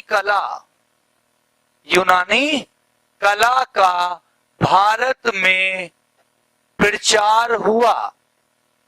यूनानी कला का भारत में, अब ये यूनानी कला जो है, यहां से बात समझो, ये यूनानी कला भारत में आ गई और भारत में भी मूर्तियां बननी शुरू हो गई। यूनानी कला का जो स्ट्रक्चर था, कुछ यहाँ पे रह गए लोग, उन्होंने हमारे आर्टिस्ट को अपनी कला सिखा दी। जैसे नॉर्मली आप सीखते हो कि भाई मुझे मैथ नहीं आता, तू सिखा दे। तो जो तुम्हें मैथ सिखाएगा, आपके ऊपर किसके मैथ का प्रभाव पड़ेगा? दूसरे वाले के। हो सकता है तुम गुणा करके गुणा लगाते हो लिख के और वो जवानी करता हो, तो आप उसका प्रभाव ले लोगे। तो इसी तरीके से भारतीय कला पर कौन सा प्रभाव आ गया? यूनानी कला का प्रभाव आ गया। अब एक बात देखो, जो इन दोनों कलाओं के प्रभाव से मूर्ति कला का जन्म हुआ, सबसे पहली बात तो वो कनिष्क के काल में हुआ। पहला क्वेश्चन तो ये। दूसरा क्वेश्चन, अगर प्योर भारतीय कला से आपने कोई मूर्ति बनाई है या उस काल में बन रही थी, तो उसे कहा गया था बच्चों मथुरा कला शैली। मथुरा कला, तो आपसे क्वेश्चन पूछे मथुरा कला शैली कौन सी कला शैली थी? जिस पर केवल भारतीय कला का प्रभाव था। जो केवल भारतीय तरीके से मूर्तियां बनाई जाती थी, उनको मथुरा कला शैली कहा जाता था। लेकिन कुछ डिजाइनर ऐसे थे, उन्होंने भारत और यूनानी दोनों को मिक्स करके मूर्तियां बनानी शुरू कर दी। उसमें उन्होंने दोनों का प्रभाव डाल दिया, अकेले यूनानी नहीं। अकेले यूनानी तो हमारे यहाँ कोई चलाएगा भी नहीं। कौन सा माल बिकेगा? जो लोग पसंद करेंगे। तो भारतीय और यूनानी दोनों कलाओं के मिश्रण से जो कला शैली का जन्म हुआ, वो गंधार कला शैली। ये प्रश्न पूछ आप मुझसे, कौन सी कला शैली? तो भारत और यूनानी कला का मिश्रण कौन सी है? गंधार कला शैली। भारतीय कला का मिश्रण, भारतीय कला प्योर कौन सी है? मथुरा कला शैली। दोनों ही कलाओं का विकास कौन से शासक के काल में हुआ है? कनिष्क। कौन से शासक के काल में हुआ है? और कनिष्क कौन राजा था? कुषाण वंश का राजा था। क्वेश्चन हो रहे हैं क्लियर? पक्का? ऑनलाइन में कोई दिक्कत तो नहीं बच्चों किसी को? समझ में आ रहा है? तो मथुरा कला शैली, गंधार कला शैली, दोनों का विकास कनिष्क के समय में हुआ है। मथुरा कला शैली पूर्णतः स्वदेशी थी, पूर्णतः स्वदेशी, प्योर भारतीय। मथुरा कला शैली कैसी है? प्योर भारतीय है, पूर्णतः स्वदेशी है। और गंधार कला शैली जो है, भारतीय और यूनानी कला का मिश्रण है। भारतीय और यूनानी कला का मिश्रण है। समझ रहे हो? यूनानी कला भारत में कब आ गई? अब ना कि यूनानी कला जो है वो भारत में कनिष्क के समय में आई है, गलत हो जाएगा। दो क्वेश्चन गौर से सुनना मेरे। वो कहे यूनानी कला का विकास कब हुआ? विकास तो आप कहेंगे यूनानी कला आ गई है सिकंदर के आक्रमण के समय। यूनानी कला भारत में एंट्री कब ले गई? जब सिकंदर का आक्रमण हो गया। लेकिन उस कला को भारतीय कला में मिलाकर गंधार कला शैली का विकास कब हुआ? तो आप कहेंगे कनिष्क समय में हुआ। दोनों क्वेश्चंस में अंतर है। क्लियर है ना? यूनानी कला का प्रचार प्रसार तो हो गया है सिकंदर के आक्रमण के बाद, यूनानी आक्रमण के बाद में हो गया है, लेकिन उसके लगभग 300 साल बाद जब कनिष्क बैठा, 350 साल बाद, तब जाकर ये कला शैली विकसित हो। क्लियर हुआ? एक क्वेश्चन और बता दो। हाँ, इसी में हुआ है दोनों का, मतलब उससे पहले मूर्तियां बनाने का इंटरेस्ट ही नहीं था भारतीयों में। जो मूर्तियों का इंटरेस्ट पैदा हुआ, बड़े बड़े आर्टिस्ट सामने आए, वो इनके समय में आए। इन्होंने प्रोत्साहन दिया, इन्होंने लोगों को कहा कि भाई आप बनाइए, एक नया रोजगार है ये। आई बात समझ में? अच्छा, एक क्वेश्चन और, आखिरी क्वेश्चन बताओ। कनिष्क के समय में मथुरा कला शैली और कुषाण कला शैली का केंद्र, कनिष्क के समय में मथुरा कला शैली और कुषाण कला शैली के केंद्र के रूप में कौन सा शहर विकसित हो गया? कौन सा शहर ऐसा था जहां सबसे ज्यादा ये सिस्टम चल रहा था और बाहर से बहुत सारे लोग उस इलाके में केवल इसलिए आते थे कि वो वहां से मूर्तियां लेके जा सकें? एक तरह से बहुत बड़ी मार्केट बन गया वो शहर। कौन सा शहर था? कनिष्क के समय में मथुरा कला शैली और कुषाण कला शैली का केंद्र कौन सा शहर बना? तो आप आंसर यहीं पे देंगे। कहां गया? ये रहा, मथुरा। कौन सा? मथुरा। तो मथुरा कला शैली और कुषाण कला शैली का जो कनिष्क के समय में केंद्र था, वो कौन सा शहर था? मथुरा था। कर लिया नोट? कौन सा शहर है? मथुरा। मथुरा की मूर्ति कला उस समय विश्व प्रसिद्ध हो गई थी कनिष्क के समय में। लिख लिया भाई? अरे लिखना ही तो है नॉर्मल।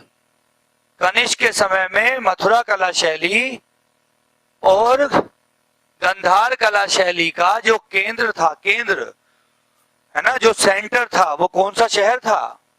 बोलो जल्दी। मथुरा था, मथुरा। मथुरा।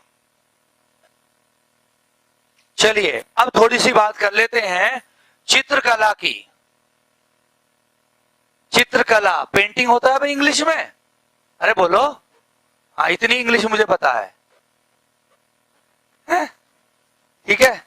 और स्पेलिंग कोई गलती निकालेगा नहीं ऑनलाइन वाला। जो स्पेलिंग की गलती निकालेगा, आपने स्पेलिंग गलत लिखी, कनेक्शन हटाऊंगा सीधा, ध्यान रखना। किसी ने भी अगर मैं ये लिखता हूं ना कि राम जो है RAM होता है, ये मैं जानता हूं और ये आप भी जानते हो, पर मैं राम को ROM लिखूंगा और मैं कहूंगा राम, तो आपको यही मानना पड़ेगा। हाँ भाई, इंग्लिश स्पेलिंग गलती नहीं निकालेगा कोई भी। ठीक है? चलो अब एक क्वेश्चन बहुत बढ़िया से बता दो मुझे जल्दी से। एक चित्र प्राप्त हुआ जो एग्जामिनर ने आपसे पूछा, मरणासन राजकुमारी का चित्र। देखो क्या क्वेश्चन है। मरणासन राजकुमारी, मरणासन समझते हो? मरने वाला। यानी कि उस चित्र को इतना अच्छा बनाया गया कि जो आखिरी समय होता है इंसान के मरने का, और उस समय उसके चेहरे पर जो हाव भाव होते हैं कि भाई मैं तो जा रहा हूं दुनिया छोड़ के, वही चित्र एक पेंटर ने बना दिया। मरणासन राजकुमारी का चित्र। मेरा सवाल केवल इतना है, मरणासन राजकुमारी का चित्र कौन से धर्म से संबंधित है? ये कहां बना हुआ है? इन दो बातों को बता दो। मरणासन राजकुमारी का चित्र, एग्जामिनर ने पूछा ये, मरणासन राजकुमारी का चित्र कौन से धर्म से संबंधित है बेटा और कहां बना हुआ है? जल्दी बता दीजिए। मरणासन राजकुमारी का चित्र। और एक और चित्र बता रहा हूं, एक और चित्र पूछ रहा हूं तुमसे। एक तो मरणासन राजकुमारी, एक है माता एवं शिशु। माता एवं शिशु, मां और मां की गोद में बच्चा। और वो इतने प्यारे चित्र हैं उस समय के, लगभग आज से हम कहें जी 2-2.5 हजार साल पुराने चित्र हैं ये, और बहुत बढ़िया चित्र हैं, बहुत बढ़िया पेंटिंग है इनकी। कलर कॉम्बिनेशन और जो कलर की क्वालिटी है वो बड़ी जबरदस्त है आज भी, इतने साल बाद भी। और सुनो, जब चित्र है, एक बात और बता रहा हूं, ये चित्र, चलो इतना आंसर मैं तुम्हें दे रहा हूं, ये चित्र है, ये कोई पेंटिंग नहीं है, ये दीवारों पे बने हुए चित्र हैं। तो अब आंसर आ गया तुम्हारे सामने। धर्म तो हुआ बौद्ध। कौन सा हुआ? और ये कहां है? तो हम कहेंगे अजंता की गुफाओं में। की गुफाओं में। तो मरणासन राजकुमारी का चित्र और माता और शिशु का चित्र जो है वो अजंता की गुफाओं की दीवारों पर बनाए गए हैं। अजंता की गुफाओं की दीवारों पर बनाए गए हैं बच्चों। और ये कौन से धर्म से संबंधित हैं? बौद्ध धर्म से संबंधित हैं। बौद्ध धर्म से संबंधित हैं।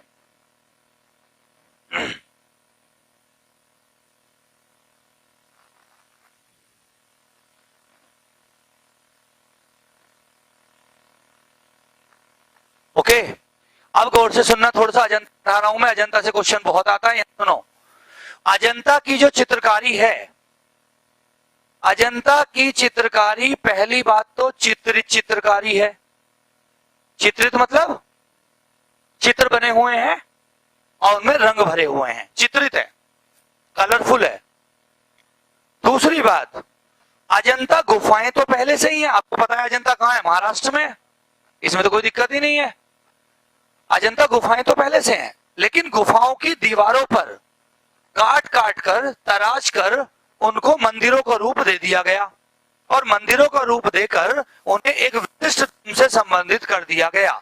ये आज भी अपवाद है और विवाद का कारण है कि वास्तव में इतनी बड़ी अजंता में इतनी बड़ी चित्रकारी किसने कर दी। लेकिन इसके पीछे जो थोड़ा सा एग्जाम्पल आता है कि 16, 17 और 19 नंबर की जो गुफाएं हैं, 16, 17 और 19 नंबर की जो गुफाएं हैं, उन गुफाओं में वो चित्रकारी जो हुई थी वो गुप्त वंश के समय में हुई थी। किस समय में? अब यहां से बस इतना ही क्वेश्चन आपको आएगा कि अजंता की गुफाओं की दीवारों पर जो मंदिर या चित्रकारी हुई उससे कौन सा वंश संबंधित है? तो गुप्त वंश। हालांकि गुप्तों से पहले भी यह काम किया गया है, लेकिन उसका एग्जैक्ट आइडिया नहीं है किसने करा है। लेकिन गुप्तों का आइडिया है कि गुप्त के समय में 16, 17 नंबर के आसपास की गुफाएं तैयार की गई थी। तो अजंता जब आपसे पूछे कौन से वंश से संबंधित हैं, तो आप सीधा आंसर लगाना गुप्त। पहला क्वेश्चन क्लियर हुआ। तो अजंता की जो गुफाएं हैं, जो उन पर चित्रकारी है, वो सारी नहीं कह रहा हूं, 16, 17 नंबर जो गुफाएं हैं, 16, 17, 19, वो गुप्त वंश से संबंधित हैं। उन पर चित्रकारी हुई है, चित्रकारी है। अच्छा, एक बात और, जब ने कह दिया कि ये जो चित्र हैं ये बौद्ध धर्म के हैं, कौन से धर्म के हैं भाई? तो तीसरा क्वेश्चन अपने आप तैयार हो गया कि अजंता की गुफाओं में जो चित्र हैं या अजंता के जो मंदिर हैं, अजंता मंदिर, वो कौन से धर्म से संबंधित हैं? तो आप कहेंगे बौद्ध धर्म से संबंधित हैं। अजंता के जो मंदिर हैं, अजंता की जो गुफाएं हैं, वो कौन से धर्म से संबंधित हैं? तो आप कहेंगे बौद्ध धर्म से संबंधित है अजंता। हाँ जी, पक्का? पक्का? तो अजंता की गुफाओं में जो मंदिर है, अजंता की गुफाओं में जो मंदिर शैली है, वो कौन से धर्म को समर्पित की गई है? बौद्ध। एक सवाल और, आगे भी बताऊंगा, फिर बता रहा हूं। एक आप सुना होगा जातक कथाएं। क्या आपने सुना है भाई? जातक कहानियां। अब ये नॉर्मली क्वेश्चन आपको पता है कि जातक कथाएं बौद्ध धर्म से संबंधित हैं। गौर से सुनो सब लोग ऑनलाइन वाले, जातक कथाएं बौद्ध धर्म से संबंधित हैं।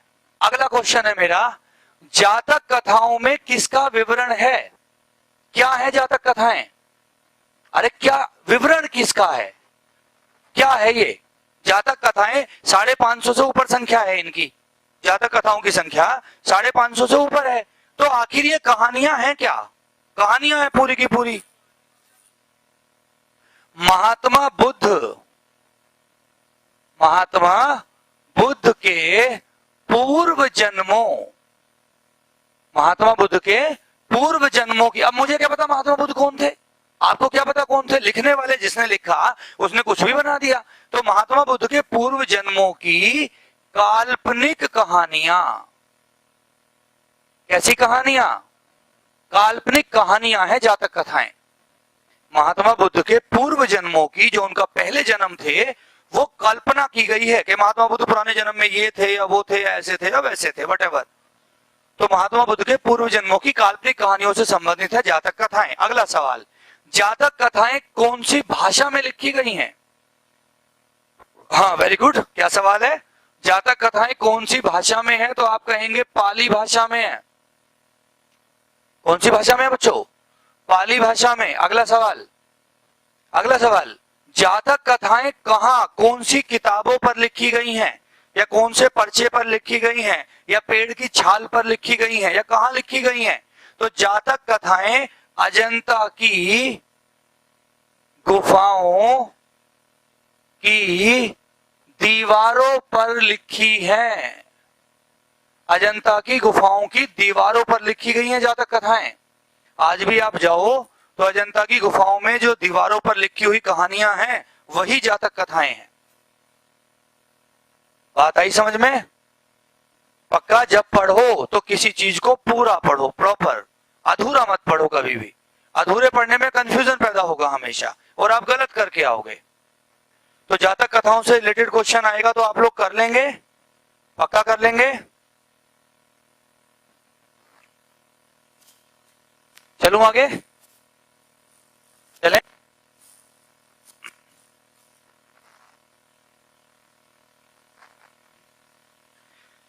चलिए अगला मुझे आप बताइए। हाँ जी, अब मैं जरा आ जाता हूं वेद पर, आ जाता हूं वेद।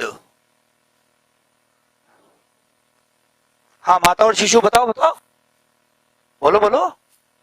माता और शिशु का चित्र जो है वो वही तो है, अजंता गुफाओं की दीवारों पर ही है वो भी। जहां पे मरणासन राजकुमारी का चित्र है ना, वहीं पे है वो। अजंता की गुफाओं की दीवारों पर है दोनों। हाँ जी, ये तो नॉर्मल आपको पता है। वेद कितने हैं? मुझे लगा 5 हैं। कितने हैं? 4। तो ये नॉर्मल नॉर्मल क्वेश्चन तो पता है ना। सबसे प्राचीन वेद ऋग्वेद, सबसे बाद का वेद अर्थवेद। अरे सबको पता है, इतनी बात तो लिखवाने की आवश्यकता नहीं। सबसे प्राचीन वेद ऋग्वेद, सबके बाद का वेद। हमारे सवाल कुछ और हैं और कहीं और से ही सवाल आपसे पूछे जाएंगे। सबसे पहले ऋग्वेद की बात करते हैं।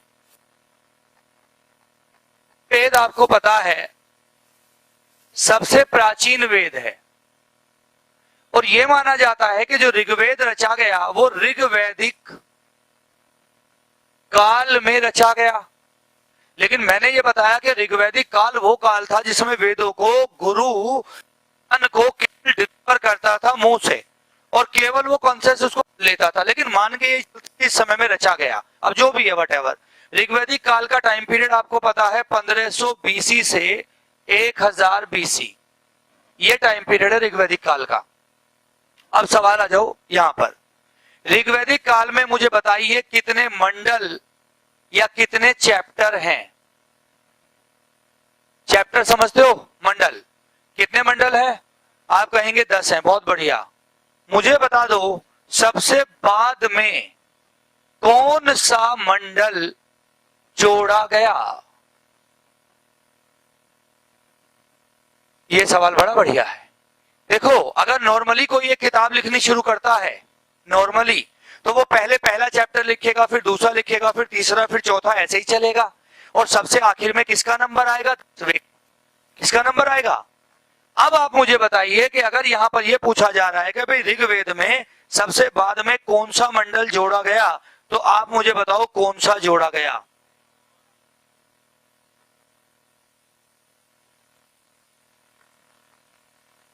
हाँ जी, कौन सा मंडल जोड़ा गया? 9वां। कौन सा? 9वां। पक्की बात है? पहला और 10वां। ऋग्वेद में सबसे बाद में जो मंडल जोड़े गए वो जोड़े गए 1st and 10th। 1st and 10th, 9वां नहीं, 1st and 10th। तो 10वां तो नंबर आएगा ही आएगा अपने आप ही। बस तुम्हें ये और याद रख लेना है कि जो शुरू में पहला रहा होगा, किसी व्यक्ति ने उससे भी पहले एक चैप्टर जोड़ दिया और उसको नंबर 1 दे दिया। तो ऋग्वेद में सबसे बाद में जो मंडल जोड़े गए वो पहला और 10वां जोड़ा गया और कुल मिला के इसमें 10 मंडल हैं। अच्छा जी, अब एक बात बताइए, कितने इसमें सूक्त हैं? सूक्त समझते हो? सूक्त, सूक्तियां, एक तरह से हम कहें मंत्र कह लो, मंत्र, सूक्तियां कह लो, मंत्र 1028। कितनी रचनाएं हैं? सूक्त है 1028 और रचनाओं का मतलब क्या होता है? श्लोक, ऋचाएं। ऋचाएं, ऋचाएं कैसे लिखेंगे? ऋचाएं, ऋचाएं। तो श्लोक या ऋचाएं कितनी है? 10,400, 10,580। कितनी ऋचाएं हैं? 10,580। ये ऋचाएं हैं, ये रचनाएं हैं 10,580। एक आप लोग सुबह सुबह कहा जाता है, पंडित जी कहते हैं कि जिसका दिमाग पढ़ाई में ना लगता हो वो सूर्य को जल दे। क्या करे? सुबह सुबह सूर्य को जल दे नहा धो के, और एक मंत्र पढ़े। कौन सा? ओम भूर्भुवः स्वः, गायत्री मंत्र पढ़े। कौन सा मंत्र? अब गायत्री मंत्र में एक देवता का जिक्र है, जिस देवता को आप कहते हैं सविता। क्या बोलते हैं? तो गायत्री मंत्र जो है, गायत्री मंत्र, इस गायत्री मंत्र में जिक्र है सविता नामक देवता का। इस देवता का जिक्र है सविता। और सविता नामक देवता का मतलब क्या है भाई? तो आप कहेंगे सूर्य। तो सविता कौन है? सविता नामक देवता सूर्य है। और ये बड़ा नॉर्मल सा क्वेश्चन है कि गायत्री मंत्र को समर्पित, सविता या सूर्य को समर्पित गायत्री मंत्र कौन से मंडल से लिया गया है? कौन से मंडल से? 9वें से। कुछ गलती कर रहे हो, मुझे तो लग रहा है शायद तीसरा मंडल है, थर्ड। कोई कह रहा है 9वां, कोई कह रहा है 7वां, कोई कुछ कोई कुछ। तो जो सविता है, सविता, सविता देवता यानी सूर्य, सूर्य को समर्पित कौन सा गायत्री मंत्र, ये ऋग्वेद के कौन से मंडल से ग्रहण किया गया? तीसरे मंडल से ग्रहण किया गया है। पक्का? आखिरी क्वेश्चन बता दो, बताओगे? हाँ बताओ। ये बताओ ऋग्वेद में किसका वर्णन है? ऋग्वेद में क्या कहा गया है? क्या दिया गया है ऋग्वेद में?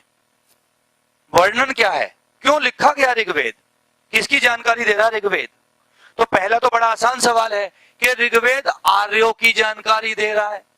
आर्यों के सामाजिक, आर्थिक और राजनीतिक जीवन के बारे में जानकारी दे रहा है ऋग्वेद।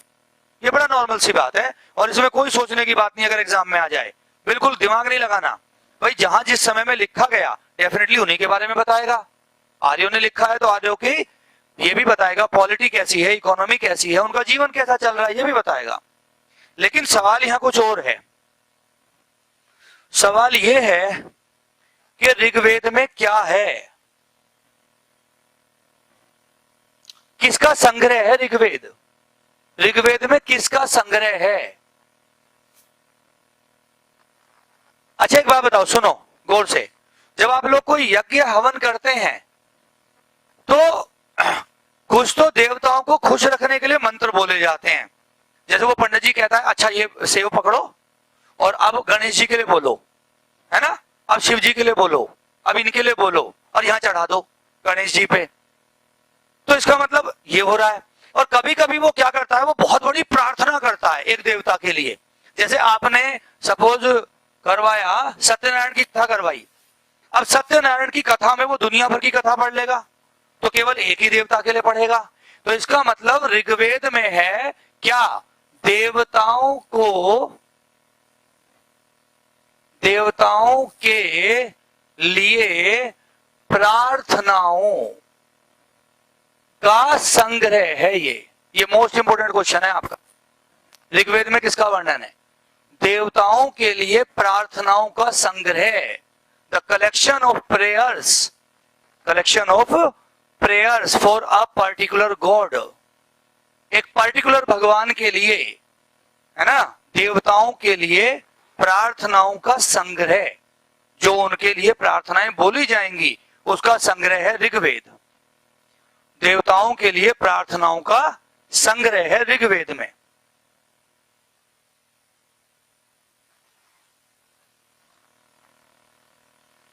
चलें आगे। और एक और इंपॉर्टेंट क्वेश्चन समझो। आपने एक नाम सुना है बच्चों, यूनेस्को। क्या काम करती है UNESCO? United Nations Educational, Scientific, Cultural Organization. जानते हो? संयुक्त राष्ट्र सामाजिक और जो आपका वैज्ञानिक अनुसंधान परिषद है, ये इस यूनेस्को का काम होता है, गौर से सुनना, यूनेस्को का काम होता है दुनिया में जो भी बहुत ज्यादा पुरानी, बहुत ज्यादा इंपॉर्टेंट और हमारे लिए बचा के रखने वाली चीजें हैं, उनको संरक्षित करती है यूनेस्को। कुछ भी हो, चाहे वो कोई इमारत हो, चाहे वो कोई आपका जंगल हो, कुछ भी हो, सबको, किताब हो, मॉन्यूमेंट हो, कोई तस्वीर हो, पेंटिंग हो, कुछ भी हो, सबको ये क्या रखती है, संग्रहित करके रखती है। तो दुनिया के ऐसे ग्रंथ, ऐसी किताबें जो दुनिया के लिए बड़ी इंपॉर्टेंट है और वो खत्म होने जा रही हैं, या उनकी ओरिजिनल लिपियां नहीं है हमारे पास। अच्छा, ऋग्वेद जब किसी ने लिखा ही नहीं तो ऋग्वेद बन कैसे गया? भाई किसी ने कहीं पर 2 लाइनें लिख डाली पेड़ की छाल पर, किसी ने पत्ते पे कुछ लिख दिया, कोई पत्थर पे लिख दिया, किसी ने कहीं लिख दिया, इन सबको जोड़कर बाद में कंपाइल किया गया और कंपाइल करके ऋग्वेद बनाया गया। ऐसे ही हर वेद बनाया गया, क्योंकि शुरू में तो वेद केवल डिलीवर हो रहा था मुंह जबानी। तो अब सवाल यह है कि यूनेस्को ने अभी हाल ही में भारत की एक पुस्तक को विश्व धरोहर सूची में शामिल करा है। विश्व धरोहर सूची में किताबों की लिस्ट में शामिल जिसे किया गया, वो कौन सा वेद है? तो आप आंसर रखो, ऋग्वेद है। कौन सा वेद? तो ऋग्वेद को अभी यूनेस्को ने विश्व धरोहर सूची में शामिल किया है, अडॉप्ट किया है। तो संयुक्त राष्ट्र शैक्षणिक वैज्ञानिक परिषद जो है, उसने मानव धरोहर साहित्य, क्या क्वेश्चन, मानव धरोहर साहित्य में कौन से वेद को शामिल किया है? तो आप कहेंगे ऋग्वेद को शामिल किया है। चलिए जी, आगे चलते हैं। ऋग्वेद हो गया, मानव धरोहर सूची में शामिल हो चुका है। दूसरा बताइए मुझे जल्दी से, यजुर्वेद में क्या है, किसका वर्णन है यजुर्वेद में? भाई जैसे ऋग्वेद में देवताओं की प्रार्थनाओं का संग्रह है, देवताओं के लिए जो प्रार्थनाएं होती हैं उनका संग्रह ऋग्वेद में है, तो यजुर्वेद में बता दो क्या है? हाँ,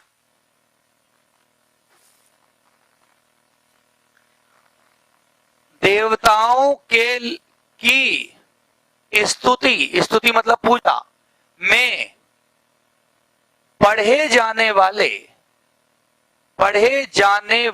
मंत्र, देवताओं की स्तुति में पढ़े जाने वाले मंत्र, स्तुति मतलब समझते हो, पूजा पाठ के समय पर जो मंत्र बोले जा रहे हैं, मंत्र, वो है यजुर्वेद में। अच्छा, मंत्र और प्रार्थना में क्या अंतर है? मंत्र है छोटा, मंत्र है छोटा और प्रार्थना है बड़ी। प्रार्थना पूरी की पूरी एक कविता है, एक कहानी है, और मंत्र छोटे छोटे मंत्र हैं। दूसरी बात, यज्ञ के समय पढ़े जाने वाले, या सॉरी, नियम, रूल्स रेगुलेशंस, विधि और विधान, यज्ञ के समय जो नियम अपनाए जाएंगे, जो विधि विधान अपनाए जाएंगे, वो भी सारे यजुर्वेद में होंगे। अच्छा सुनो, नियम विधि विधान समझते हो तुम? मैं समझाता हूं तुम्हें, बहुत बढ़िया, मजा आ जाएगा। एक पंडित जी के पास गए, अरे ऑनलाइन वाले बच्चों गौर से सुनना, तुम में से कोई ऐसा है जो 2 साल से लगातार फेल हो रहा हो और बार बार पढ़ रहा हो और पास ना हो रहा हो? तो तुम्हारे पास सबसे अच्छा तरीका, पंडित जी के पास जाओ और पंडित जी तुम्हें कहेंगे अच्छा एक पूजा करनी पड़ेगी तुम्हारे लिए, तुम्हारे सर पर राहु घूम रहा है और शनि जो है केतु की कुंडली में आके बैठ गया है और शुक्र जो है वो संडे के सर पे बैठा हुआ है, तो उसे संडे के सर से उतारना है। तो वो क्या कहेगा, एक पूजा करते हैं हम, और पूजा में वो कैसे क्या कहता है कि आप उत्तर में दिशा में मुंह कर लो, मेरा आसन यहाँ लगाओ, तुम्हारा दिशा पूरब होनी चाहिए, और यहाँ पे जो हम करेंगे कि यहाँ पे 5 किलो फल रख दो, यहाँ पे 10 किलो मिठाई रख दो, है ना, अजय कहेगा यहाँ पे 1000 रुपए चढ़ा दो, यहाँ पे 100 रुपए चढ़ा दो। अच्छा वो 100 रुपए यही क्यों चढ़वा रहा है? अरे इस जगह रख देंगे तो कौन सा भगवान नाराज हो जाएगा? नहीं, समझे बात को? अरे 100 रुपए हम यहाँ से उठा के यहाँ रख दें, नहीं नाराज हो जाएगा? नहीं, इतनी सारी जो विधि विधान है, जो नियम विधि विधान है बच्चों, इन्हीं को कहा जाता है कर्म कांड। क्या बोले जा रहे हैं ये? कर्म कांड यानी कि लोगों को डराने का तरीका। अच्छा, कोई ब्राह्मण हो तो बुरा नहीं मानना, मैं भी ब्राह्मण हूं, ये भी ध्यान रखना। मैं वो ब्राह्मण हूं जो ब्राह्मणाई छोड़ चुका हूं, समझे? तो हम भी ब्राह्मण ही हैं, तो बुरा नहीं मानना कोई भी। तो ये सारे जो कर्मकांड है, कर्मकांड, यही वर्णन है कर्मकांडों का किसमें? तो ये क्वेश्चन बहुत सीधा सीधा आया था एक बार, पीसीएस प्रीलिम क्वेश्चन था, सुन लो। उत्तर वैदिक काल में जो बुराइयां फैली, उन बुराइयों को पैदा करने वाला वेद कौन सा है? यजुर्वेद है। जिसने भी बुराइयां फैलाई और जो कर्मकांड फैलाए, दुनिया को डराने का ठेका उठाया, वो कौन से वेद ने उठाया? यजुर्वेद ने उठाया। आई बात समझ में? तो यजुर्वेद में क्या है बच्चों? नियम, विधि, विधान, यज्ञ के समय, पूजा पाठ के समय, ये सारी चीजें हैं। और ये कर्मकांड प्रधान है। कैसा है? कर्मकांड प्रधान, भरा हुआ है कर्मकांडों से। तो मैं तो ये कहता हूं, पढ़ाई लिखाई छोड़ो, मैं भी छोड़ देता हूं पढ़ाना, तुम भी छोड़ दो पढ़ना, और आज से ही यज्ञ पे बैठ जाते हैं सारे लोग। एक सामूहिक यज्ञ करते हैं, और सामूहिक यज्ञ में तुम सब पास हो जाओगे। बस अपनी अपनी जो कॉल लेटर है वो भगवान जी को चढ़ा देना। कहते हैं ना, अग्नि जो है भगवान जी के पास पहुंचा देगी तुम्हारे कॉल लेटर को, तो सीधा भगवान जी पे पहुंचेगा जाके। मनुष्य, हाँ भाई, मनुष्य और देवताओं के बीच में जो माध्यम माना गया, माध्यम कि जी हमारी बात को इन तक कौन पहुंचाएगा, तो उन्होंने कहा साहब अग्नि है। उन्हें भाई आप जब फल चढ़ाते हैं, फ्रूट चढ़ाते हैं, घी चढ़ाते हैं, तो वो किसके पास जा रही है? और तो कोई तरीका नहीं? और कोई तरीका है? बोलो, नहीं है ना। एक अकबर बीरबल की कहानी है इसके ऊपर, कभी समय होगा तो तुम्हें सुनाऊंगा। बहुत बढ़िया कहानी है अकबर बीरबल की, और अग्नि के ऊपर है वो कहानी। अब टाइम नहीं है हमारे पास, बाद में सुनाएंगे कभी, बहुत बढ़िया है, उसे सुनना। तो बीरबल जो है वो यही कहता है जी ठीक है, अगर अग्नि जो है देवताओं तक ले जा रही है, तो आपके जो बड़े बूढ़े हैं उनकी दाढ़ी बहुत बढ़ चुकी है, और ये जो नाई बैठा है यहाँ पे, नाई, इसकी बहुत जरूरत है वहां, इसको भेजो जरा इसमें बैठा के। अकबर तो कहा जाता है अकबर ऐसे थे कि बीरबल की बातों को मानते थे। चलिए जी आगे चलते हैं, जल्दी बताओ। हाँ भाई, अब एक बात और, जो यजुर्वेद है, यजुर्वेद उसमें क्या है? हमने क्या कहा? कर्मकांड है और पूजा पाठ का वर्णन है। एकमात्र यजुर्वेद ऐसा वेद है जो गद्य व पद्य दोनों में लिखा गया है। भाई गद्य क्या बोलते हैं? इंग्लिश में क्या बोलते हैं इसको? Pros, poetry. पोइट्री, गद्य मतलब या सीधा समझ लो गद्यांश। गद्यांश मतलब का क्या मतलब होता है? पैराग्राफ, पूरा का पूरा पैराग्राफ, है ना, एक तरह से थ्योरी। और पद्य क्या होता है? पोइट्री। पद्य क्या होता है? पोइट्री। और ये क्या है? पूरा गद्यांश है। तो गद्य और पद्य दोनों में लिखा गया एकमात्र वेद कौन सा है? कर रहे हो नोट? जल्दी बताओ। गद्य और पद्य दोनों में लिखा गया है। क्लियर हुआ? यजुर्वेद के कितने भाग हैं ये क्वेश्चन भी याद रखना। एक शुक्ल यजुर्वेद, शुक्ल यजुर्वेद, और एक कृष्ण यजुर्वेद। एक, हाँ जी, कहां से बोल रहे हैं साहब? हाँ, कानपुर से बोलो। मेरी क्लास की टाइमिंग 8:30 से 10। नहीं, अभी नहीं हुआ, अभी नहीं हुआ, अभी टाइम है। हमारी घड़ी के अकॉर्डिंग अभी टाइम है। बेटा मैथ के जो टीचर है ना, वो खाली नहीं है, वो दूसरी हॉल में पढ़ाने गए हुए हैं। जैसे ही वो वहां से यहाँ आ जाएंगे, तुरंत मेरी क्लास छूटेगी। आपको लग रहा है हम यहाँ खाली बैठे हैं? हम यहाँ 5 से 10 हॉलों को संभालते हैं, 6 लोग मिलके। तो जैसे ही वो वहां से छुट के आएंगे, तुरंत यहाँ क्लास चलेगी। खाली कोई नहीं बैठा हुआ यहाँ पे, यहाँ सब सुबह से लेकर शाम तक पागल हैं। आपको लगता है हम खाली बैठे हैं? हाँ जी, शुक्ल यजुर्वेद और कृष्ण यजुर्वेद, शुक्ल यजुर्वेद और कृष्ण यजुर्वेद, 2 भाग हैं किसके? यजुर्वेद के। क्लियर हो गया? पक्का? चलो, और कोई क्वेश्चन इसमें तुम्हें नहीं आने वाला है।